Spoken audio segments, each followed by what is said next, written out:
رب اجعلني مقيم الصلاة ومن ذريتي ربنا وتقبل دعائي ربنا اغفر لي ولوالدي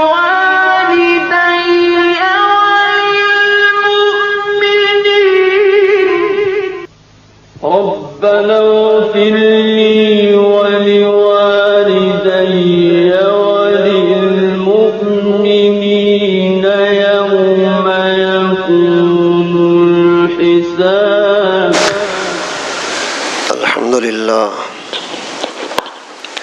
الحمد لله نحمده ونصلي ونسلم على رسوله الكريم.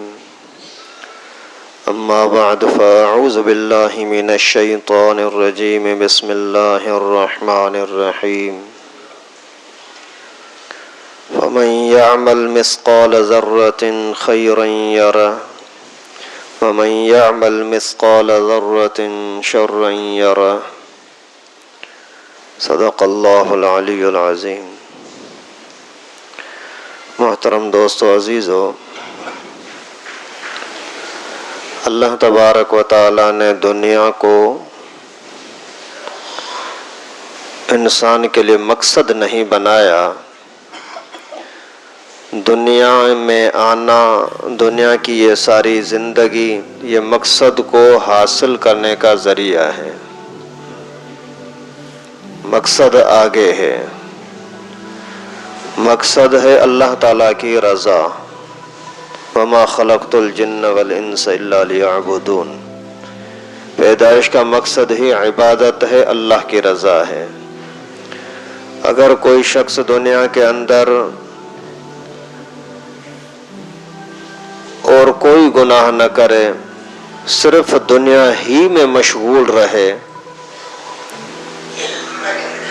چوری نہیں کرتا، زنا نہیں کرتا، ڈاکہ نہیں لگاتا، لیکن صرف دنیا میں اتنا مست ہے، دنیا میں اتنا مشغول ہے کہ اس کو اللہ تعالیٰ کی طرف آنے کی توفیق ہی نہیں ملتی، تو بھی جہنمی ہے، کیونکہ اس نے غیر مقصد کو مقصد بنا لیا.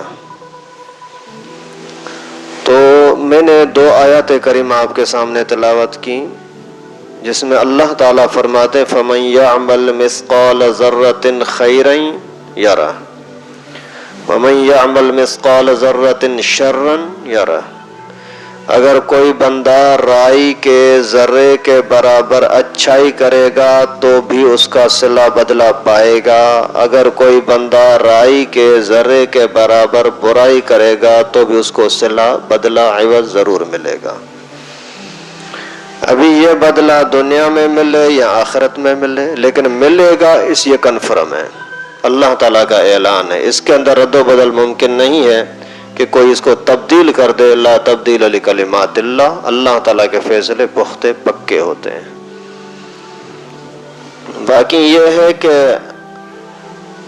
اللہ تعالیٰ کبھی کسی اچھے عمل کی وجہ سے آپ کی برائی کو مٹا دے، اللہ کی مہربانی. ورنہ دنیا کا قانون تو یہ ہوتا ہے کہ آپ نے جو بھی جرم کیا وہ جرم آپ کا لکھا رہتا ہے. بھلے اللہ تعالیٰ، بھلے آپ کو دنیا کے قانون کے اندر آپ کو معافی بھی مل جائے، آزاد بھی ہو جاؤ، لیکن پھر بھی وہ نشان باقی رہے گا کہ اس نے یہ جرم کیا تھا. جیسے آج کل ہمارے عدالتوں میں بھی آپ دیکھتے رہتے ہیں، کبھی ایک شخص کے لیے باقاعدہ سرٹیفکیٹ نکال دیتے ہیں کہ یہ صادق الامین ہے، پھر آگے کسی موقع پر پھر انہی کو پکڑتے ہیں کہ بھائی پرانے کیس کھولے گئے ہیں. نشان باقی تھے نا. اللہ رب العالمین کے ہاں یہ ہے کہ اگر آپ نے کوئی ایسا اعلیٰ قسم کا عمل کر دیا جس کی وجہ سے اللہ تعالیٰ کو خوش کر دیا تو اللہ تعالیٰ مٹا دیتے ہیں. باقی یہ ہے کہ بدلہ صلہ ملنا ہوتا ہے، کبھی دنیا کے اندر کبھی آخرت کے اندر. کبھی آپ کو دنیا کے اندر بیماری مل گئی کسی برائی کے صلے میں، کبھی آپ کو دنیا کے اندر کاروبار خراب ہو گیا کسی تمہاری خرابی کی وجہ سے، کہیں آپ کی عزت خراب ہو رہی ہے آپ کی کسی نہ کسی خرابی کی وجہ سے. اس وجہ سے جو بھی کہیں آپ کو جھٹکا لگتا ہے نا، پہلے نمبر پر آپ اپنے آپ پر غور کریں، میں نے کوئی خرابی تو نہیں کی۔ دنیا کے اندر ایسا ہوتا ہے نا، کوئی بھی اگر پریشانی ہوتی ہے تو فوری طور پر آدمی سوچتا ہے میں نے کیا کیا ہوگا، کیا کیا ہوگا، کس وجہ سے ایسا ہوگا۔ ارے اگر میں یہ مارکیٹ میں جاتا نا، تھوڑا دیر سے نہ آتا، پہلے چلا جاتا تو اچھا سامان لے سکتا تھا، لیکن میرے دیر کرنے کی وجہ سے یہ اچھا سامان بک گیا۔ ہوتا ہے نا۔ اسی طرح سے دینی معاملات میں بھی تو یہ سوچیں، اگر آپ کو کہیں عزت خراب ہو رہی ہے، کہیں آپ کا روزی کا کاروبار خراب ہو رہا ہے، تو پہلے اپنے اندر سوچو صحیح، آپ نے کہیں اللہ تعالیٰ کی نافرمانی تو نہیں کی؟ اگر نافرمانی کی ہے تو پہلے اس کا ازالہ کرو، پھر آگے امید رکھو۔ کما تو دین تو دانم، جیسا کرو گے ویسا بھرو گے۔ آپ اگر برا کرو اور امید اچھے کی رکھو، ایسا نہیں ہو سکتا۔ برا کرو گے تو تمہارے ساتھ برا ہوگا۔ یہی ہے من یعمل مثقال ذرۃ شرا یرہ، جو بھی اگر تم برا کرو گے تو برائی کا صلہ بدلہ ضرور ملے گا، کبھی دنیا میں کبھی آخرت میں۔ انسان ہے، آج کل ہر گھر کے اندر مصیبتیں ہیں، بہن بھائی سے ناراض، بہن بھائی سے ناراض، اولاد ماں باپ سے ناراض، ماں باپ اولاد سے ناراض۔ سارے دوسروں کو تو کہتے ہیں کہ اس نے میرے ساتھ یہ کیا، اس نے میرے ساتھ یہ کیا، لیکن تو کیسا ہے وہ بھی تو نظر رکھ۔ اگر ایک بھائی دوسرے بھائی پر کی شکایت کر رہا ہے کہ اس بھائی نے میرے ساتھ اچھا نہیں کیا، تو آپ اپنے آپ کو دیکھ رہے ہو آپ نے اس کے ساتھ کتنا اچھا کیا ہے؟ اگر وزن تولو گے نا تو برابر شرابر ہوگا، یا پھر آپ تھوڑا سا اور آگے ہو جائیں گے۔ ایک بزرگ کے پاس کوئی بندہ گیا، بولا سائیں فلاں بندہ بہت گالیاں دیتا ہے، آپ اس کو سمجھا دو۔ اس نے بولا ٹھیک ہے، میرے پاس آتا جا رہتا ہے، میں اس کو سمجھاؤں گا۔ وہ جیسے ہی آیا اس نے بولا کہ یار تیری شکایت ملی ہے، تیری زبان بہت خطرناک ہے، ہر ایک کو گالیاں بکتا ہے۔ تو اس نے وہاں گالیاں بکنا شروع کر دی۔ نہیں میں تو ایسا نہیں ہوں، کس ایسے گندے بندے نے میرے لیے متعلق بولا ہے؟ تو اس نے بولا بس میں سمجھ گیا تیری زبان خراب نہیں ہے۔ جب اس کے سامنے بول رہا ہے تو یہ کہاں سیدھا ہوگا دوسروں کے سامنے؟ تو جب آپ خود دو بھائی اگر آپس میں اختلاف کر رہے ہیں، آپ کو کوئی شکایت کر رہا ہے، تو آپ ان سے پوچھو تو صحیح کہ تو اس کے ساتھ کیسا چل رہا ہے۔ یہ اللہ معاف فرمائے، ہماری بے سمجھی کی وجہ سے ہر گھر میں یہ مصیبت ہے۔ تو آپ کو بتانے کا مقصد یہ ہے کہ اوروں کی شکایتیں کرنے سے پہلے آپ اپنے اوپر نظر رکھیں، آپ کیسے ہیں۔ یہ سب بندوں کے لیے، ہر مسلمانوں کے گھر کا یہ مسئلہ ہے، کسی ایک دو گھر کی بات نہیں ہے، مطلقاً ہے۔ آپ اگر گھر کے اندر جھوٹ بولیں تو مقصد آپ نے اپنے بچے کو جھوٹ سکھایا نا۔ کون بندہ ہے جو گھر میں جھوٹ نہ بولتا ہو؟ اگر جھوٹ تم بولتے ہو، اپنے بچوں کے سامنے کوئی باہر سے بندہ آیا بلانے کے لیے، اس کو بلاؤ، آپ نے بچے کو بولا کہ بولو کہ یہاں نہیں ہے، یعنی آپ نے بچے کی تربیت کی کہ تم جھوٹ بولا کرو۔ پھر اگر کل تمہارے سامنے بچے جھوٹ بولتے ہیں تو آپ کو شکایت کرنے کا حق نہیں ہے۔ کیوں شکایت کرنے کا حق نہیں ہے؟ کہ آپ نے خود تو اسی کو جھوٹ سکھایا ہے۔ آپ اپنے اولاد کے سامنے، دوستوں کے سامنے، ایک بندے نے آپ کو فون کیا، آپ نے اس کو فون پر کوئی دوسری بات بتا دی جو حقیقت کے خلاف تھی۔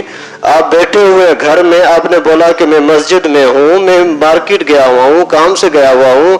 اگر آپ نے کسی کے سامنے اس طرح کا جھوٹ بولا تو آپ نے کسی کے ساتھ دھوکہ کیا نا۔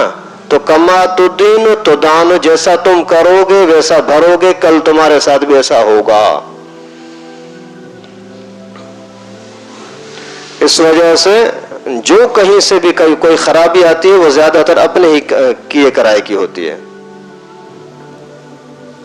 حضرت مولانا فضل الرحمان کے ابو تھے مفتی محمود رحمہ اللہ، یہ پڑھاتے تھے مدرسے میں، اور ہفتے یا دوسرے ہفتے گھر میں واپس آتے تھے۔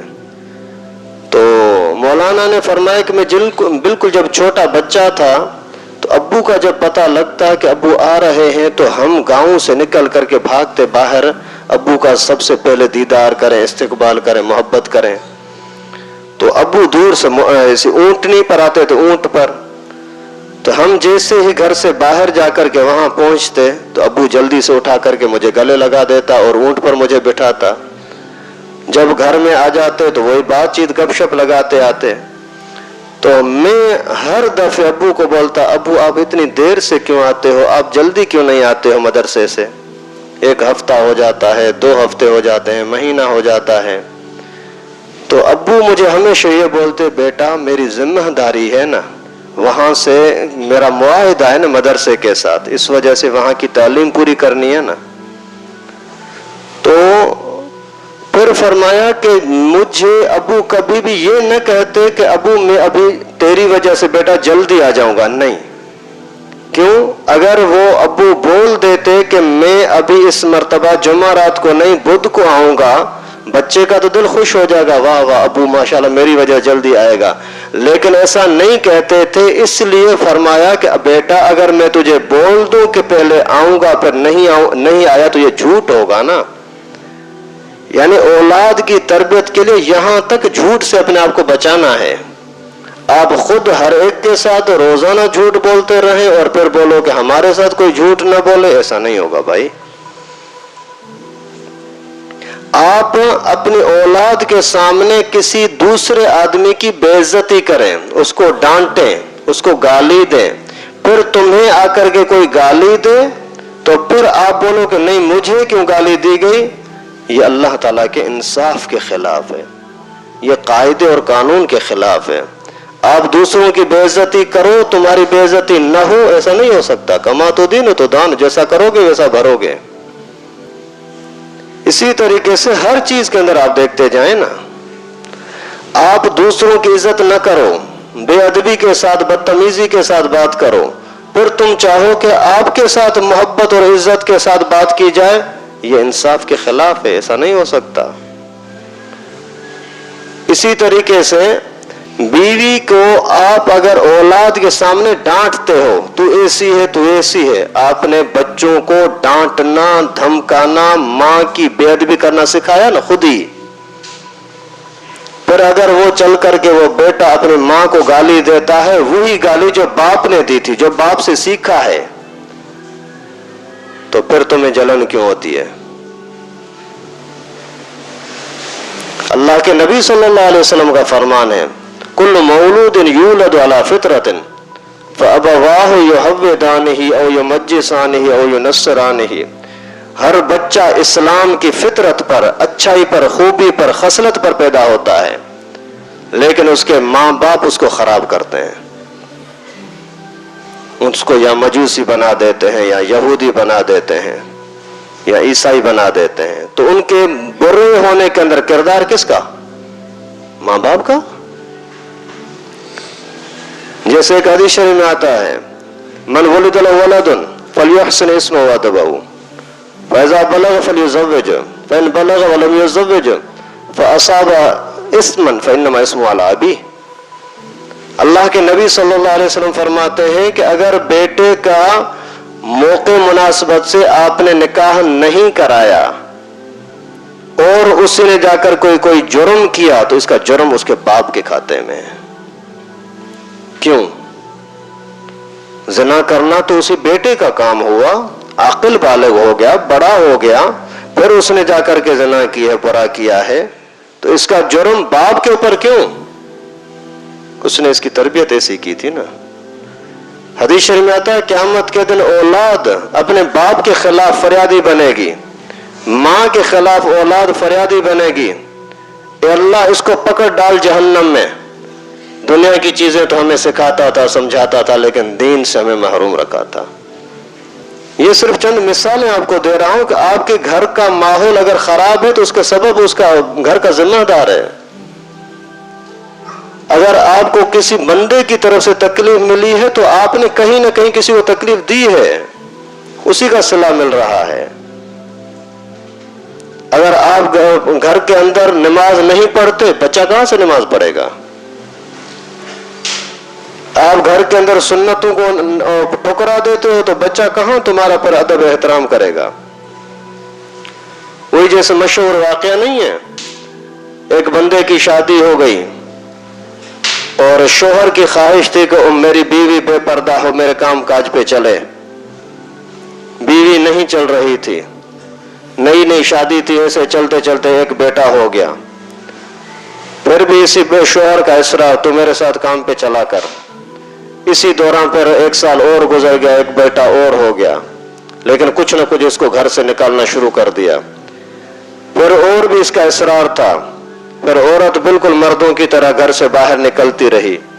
قرآن پاک کا حکم ولا تبرجن تبرج الجاہلیت الاولی، کسی سخت مجبوری کے بغیر عورت گھر سے نہیں نکل سکتی، سخت مجبوری کے بغیر. جب شوہر نے اللہ کی نافرمانی کی، اللہ کے رسول کی، دین کی، قرآن کی نافرمانی کی، باہر نکالنا شروع کیا، اسی دوران بھی ایک بیٹا ہوا.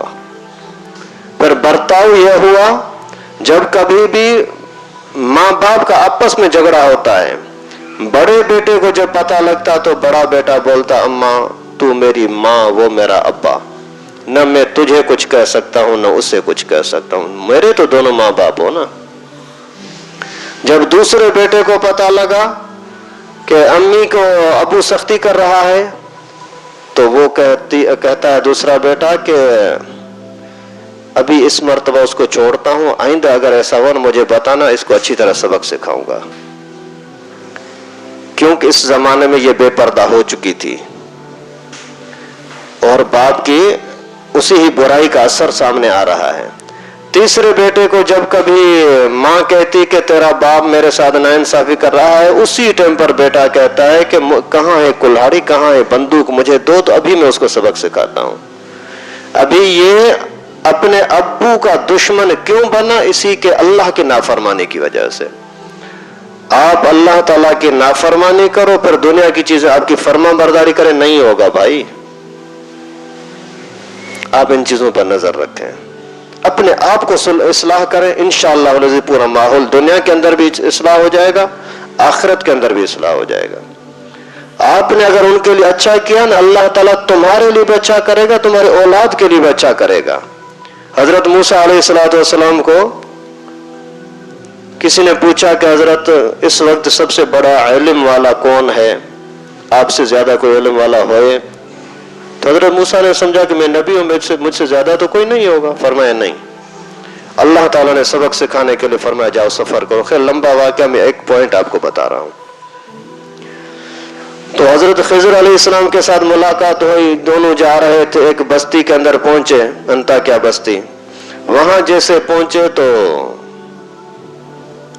وہاں کے لوگوں کو بولا کہ یار مسافر ہیں، کچھ کھلاؤ پلاؤ. کسی نے کھانا پینا نہیں دیا، رہائش نہیں دی. سخت غصہ تھے حضرت موسیٰ علیہ السلام، یہ کون سی بدتمیزی ہے، مسافر لوگ ہیں، باہر سے آئے، اگر کچھ کھلا دے پلا دے کیا ہوگا ان کو. خیر تو وہاں ان کی طرف سے نہیں ہوا. تھوڑا آگے بڑھے تو حضرت خضر علیہ السلام نے دیکھا کہ ایک دیوار گری ہوئی ہے، ٹیڑھی ہے، گر رہی ہے. حضرت موسیٰ کو فرمایا جلدی جلدی کرو، ادھر اینٹیں لے آؤ، پتھر لے آؤ، یہ دیوار بناتے ہیں. دیوار بنا دی. حضرت موسیٰ علیہ السلام کو اور عجیب لگا، یہ اتنے قسم کے بد اخلاق لوگ ہیں، ہمیں کھانا نہیں کھلا رہے، پانی نہیں دے رہے، بیٹھنے کے لیے جگہ نہیں دے رہے، اور ان کے اوپر اتنا بڑا احسان کر رہے ہو، دیوار بنا رہے ہو. تو پھر حضرت خضر نے بتایا کہ اصل بات یہ ہے کہ ان کا یہ دیوار 2 معصوم بچوں کی ہے، اور ان کا ابا فوت ہو چکا ہے.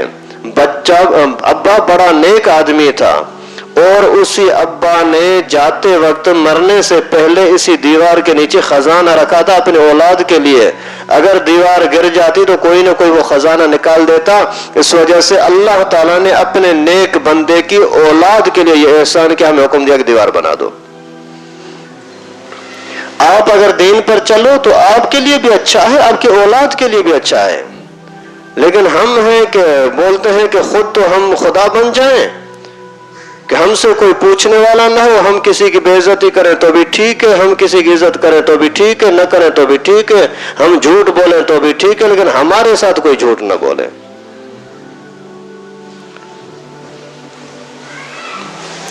جہاں دین کے اندر خصوصاً اس کا بڑا سبب، گھر کا ماحول خراب ہونے کا بڑا سبب آپ کا دین کی دشمنی ہوتی ہے. عبداللہ بن ابی رئیس المنافقین اسی نے پیٹھ پیچھے غائبانہ نبی پاک کے خلاف باتیں کی، پیغمبر کریم کے سامنے نہیں، پیٹھ پیچھے۔ اسی کا صلہ اللہ تعالیٰ نے اسی ہی دن اسی وقت میں یہ سزا دی، جیسے ہی گھر میں آ رہا ہے تو بیٹے نے تلوار اٹھا کر یہ دروازے پر کھڑا ہو گیا، خبردار تو نے بکواس کی ہے اللہ کے نبی کے خلاف، تو بول کہ تو گندا ہے، اللہ کے نبی پاک ہے، صاف ہے، نہیں تو تیری گردن اڑاتا ہوں۔ کیا مطلب؟ آپ نے جب دین والوں کے خلاف بولا تو گھر کے اندر ہی آگ لگی نہیں لگی؟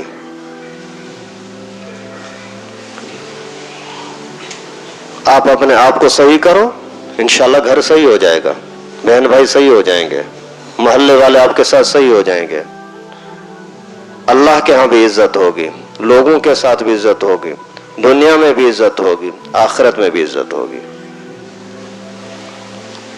لیکن خود حرام کھاتے پینے اور عزت کمائیں نہیں،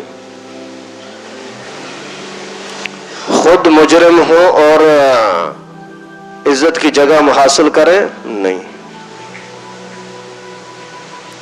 ایک مرتبہ ایک سیب کسی نہر کے اندر بہتا جا رہا تھا، ایک بزرگ کسی شخص نے وہاں سے سیب دیکھا، یار نہر کا ہے، بھوک بھی لگی ہے، اچھا بھی لگ رہا ہے، ویسے ہی ضائع ہوگا، اٹھا کر کے کھا لیا۔ پھر اس کو جھٹکا لگا، یار یہ تو کام خراب ہے، ایسا نہیں ہو کہ یہ حرام کا ہو، کوئی چوری کا ہو، مالک کی اجازت سے تو میں نے نہیں کھایا۔ ابھی وہاں سے بے چینی ہوئی، چل پڑا کنارے پر، چلتے چلتے چلتے بہت آگے گیا، دیکھا کہ کنارے پر ایک باغ ہے، اسی باغ کا یہ پھل تھا۔ وہاں دیکھا مالک کون ہے پتہ ہی نہیں لگا، معلوم کیا، آخر انتظار کیا، مالک مل گیا۔ اسی کو بولا، یار بات یہ ہے کہ میں نے ایک پھل تیرا کھایا ہے، نہر میں بہتا ہوا جا رہا تھا، میں تجھ سے معافی مانگنے کے لیے آیا ہوں کہ یا تو مجھے معاف کر دے یا مجھ سے قیمت لے لے۔ تو وہ سمجھ گیا کہ یہ کوئی بڑا نیک آدمی ہے، اگر اسی کی صحبت میں رہا، یہ میرے قریب ہو گیا تو میرا بھلا ہو جائے گا۔ جو اتنا پرہیزگار ہے کہ ایک چیز راستے میں گری ہوئی، کوئی نہر میں جاتی ہوئی، وہ اگر کھالی ہے، اس کو اتنا خوف ہے، اگر اس کے ساتھ میں تھوڑی دیر ٹھہرا رہا نا، دو نیک لوگوں کی صحبت میں رہا نا، تو اس کا اثر ضرور ملے گا۔ خوشبو والے کے پاس جائیں گے تو خوشبو کچھ تو محسوس ہوگی نا، دھوئیں والے کے پاس جاؤ گے تو دھواں لگے گا، تو ایسے اللہ والے کے پاس بیٹھوں گا، ملوں گا تو کچھ فائدہ ہوگا۔ تو اس نے بولا، یار میں معاف نہیں کرتا، بھائی قیمت لے لو، قیمت بھی نہیں لیتا، آپ نے میری اجازت کے بغیر کھایا کیوں؟ تو بھائی کیا شرط ہے؟ شرط یہ ہے کہ میرے اسی باغ کی تو چوکی داری کر، اسی کو پانی شانی بہانا، یہ وہ۔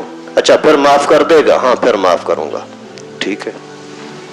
وہ بیچارہ لگا رہا، کچھ دن گزر گئے، پھر بولتا ابھی معاف کرو نا، ابھی میں جاؤں نا۔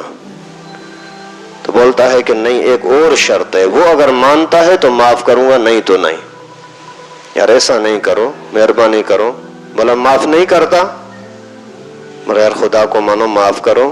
بولا ایک شرط ہے، اسی کے ساتھ وہ اگر مانتے ہو تو ٹھیک ہے۔ کیا؟ بولو۔ میری بیٹی کے ساتھ رشتہ کرو تو ٹھیک ہے۔ یہ بیچارہ سوچنے لگا، میں مسافر آدمی، باہر کا آدمی، یہ کیا باتیں کر رہا ہے میرے ساتھ؟ لیکن بات سن، میری بیٹی اندھی بھی ہے، نابینا ہے، ہاتھ بھی اس کے ناکارہ ہیں، پاؤں سے منڈی ہے، پاؤں ناکارہ ہیں، کانوں سے بہری ہے، گونگی ہے، کچھ سنتی بولتی نہیں ہے، اس کے ساتھ تجھے شادی کرنی پڑے گی۔ ابھی آپ اپنے دل پر ہاتھ رکھو، ایسا رشتہ کوئی کرے گا؟ یہ پوچھتا ہے کہ اگر میں نہ چاہتے ہوئے بھی اگر کر لوں تو پھر مجھے معاف کرے گا؟ کام کیا کیا تھا؟ سیب کھایا تھا، کسی کے ٹوکری سے لے کر کے نہیں، کسی کے جیب سے نکال کر کے نہیں، کوئی ٹھگی چوری کر کے نہیں، بہتا ہوا نہر کے اندر۔ اچھا پھر اگر اتنی قربانی میں دوں کہ یہ اس بچی کے ساتھ، لڑکی کے ساتھ میں شادی کر لوں، پھر مجھے معاف کرے گا؟ بولا ہاں پھر معاف کروں گا۔ خیر شادی ہو گئی، نکاح ہو گیا۔ جیسے کمرے کے اندر گیا اپنی دلہن کے پاس تو بڑی ایک خوبصورت حسین، کوئی حد سے زیادہ حسن والی عورت بیٹھی ہوئی ہے۔ یہ واپس آ گیا، بھائی کیا ہے یہ؟ تو نے تو بولا تھا کہ ایسی ہوگی، شکل کی ایسی ہوگی، آنکھوں کی ایسی، کانوں کی ایسی، زبان کی ایسی۔ بولا نہیں، یہی عورت ہے، اسی کے ساتھ تیرا نکاح کرانا تھا، لیکن میں نے جو بولا تھا نا کہ اندھی بہری ہے، وہ بھی کوئی جھوٹ نہیں بولا تھا، لیکن نابینا کہنے کا مقصد یہ تھا کہ اجنبی پر کبھی اس کی نظر نہیں پڑی۔ کانوں سے بہری کا مقصد یہ ہے کہ کبھی بھی اس نے کوئی گناہ کی بات، ساز گانا باجا وغیرہ اس کے کان میں آواز نہیں گئی۔ گونگی کہنے کا مقصد یہ تھا کہ یہ کبھی بھی جھوٹ بولنا یا غیبت تہمت کرنا یہ اس کی عادت نہیں ہے۔ اور ہاتھوں پاؤں سے ناکارہ کہنے کا مقصد یہ تھا کہ یہ کہیں بھی گھر سے باہر نکلنا یا پھر کسی غلط کام میں ہاتھوں کا استعمال کرنا یہ اس کے تصور میں بھی نہیں ہے۔ جب ماں باپ کا اس طرح کا معاملہ ہوا تو جو اسی عورت اور اسی مرد سے بچہ پیدا ہوا، اسی بچے کا نام ہے حضرت پیران پیر شیخ عبد القادر جیلانی۔ آپ اپنے آپ کو صحیح کرو، اولاد انشاءاللہ خود بخود صحیح ہو جائے گی۔ آپ خود صحیح ہو جاؤ، محلے کی طرف سے آپ کو بے عزتی نہیں ہوگی، عزت ملے گی، دنیا میں بھی عزت ملے گی، آخرت میں بھی عزت ملے گی۔ کاروبار کے اندر آپ کی دکان چل رہی ہے، دکان کے اندر دو نمبری نہیں کرو، دھوکہ نہ کرو، ٹھگی نہ کرو، دیانتداری کے ساتھ، امانت کے ساتھ کرو۔ یہی مارکیٹ کے لوگ، اجنبی لوگ مفت میں بغیر پیسے لینے کے پوری مارکیٹ میں، پورے محلے میں آپ کی تعریف کرتے پھریں گے۔ یہ کوئی کم انعام ہے؟ آپ اگر سبزی بیچ رہے ہیں، دودھ بیچ رہے ہیں، کوئی کپڑا بیچ رہے ہیں، راشن بیچ رہے ہیں، اگر آپ اسی کو ایمانداری، دیانتداری کے ساتھ بیچو تو پورے محلے کے لوگ آپ کی تعریف کرتے پھریں گے، مفت میں تعریف کریں گے۔ آپ کو رشوت دینے کی ضرورت نہیں ہے، وہ سارے بولیں گے یہ بندہ اچھا ہے، یہ دکاندار اچھا ہے، اس کے پاس جایا کرو، اس کی چیز اچھی ہے۔ اتنا بڑا انعام اللہ تعالیٰ دنیا میں ہی عطا کر دیتے ہیں۔ اسی طریقے سے اگر اخلاقی لحاظ سے آپ لوگوں کے ساتھ اچھا چلو نا، لوگ اللہ تعالیٰ، لوگوں کے دل میں اللہ تعالیٰ تمہاری ایسی محبت ڈالیں گے، سارے تمہاری تعریف کرتے پھریں گے، یہ بندہ بڑا پیارا ہے۔ بھائی اس نے کوئی آپ کو رشوت دی ہے کیا؟ آپ کو کوئی کپڑے شپڑے پہنائے ہیں کیا؟ نہیں، لیکن آپ کے اس اخلاق کی وجہ سے اللہ تعالیٰ نے ان کے دل میں ایسی محبت ڈالی کہ آپ کی تعریف کرتے پھر رہے ہیں۔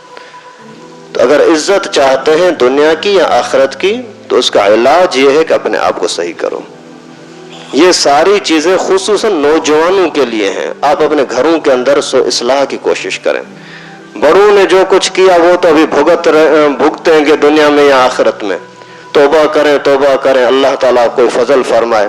جیسے کئی سارے واقعات آتے ہیں، دن رات بندے رو رو کر کے بول رہے ہیں یا اللہ مجھے معاف کر دے، جواب آتا ہے تیرے لیے معافی نہیں ہے۔ سالوں کے بعد جا کر کے پوچھتا ہے کہ اور سن لیتے ہیں کہ تجھے جواب مل رہا ہے کہ تجھے معافی نہیں ہے، پھر بولتا ہے یا اللہ پھر بھی میں تیرے در کو چھوڑ کر کے کہاں جاؤں گا، پھر کوئی اللہ معاف کر دے۔ جو غلطیاں پہلے ہو چکی ہیں اللہ تعالیٰ ان سے معافی مانگو، مانگتے رہو، اور کوئی راستہ نہیں ہے۔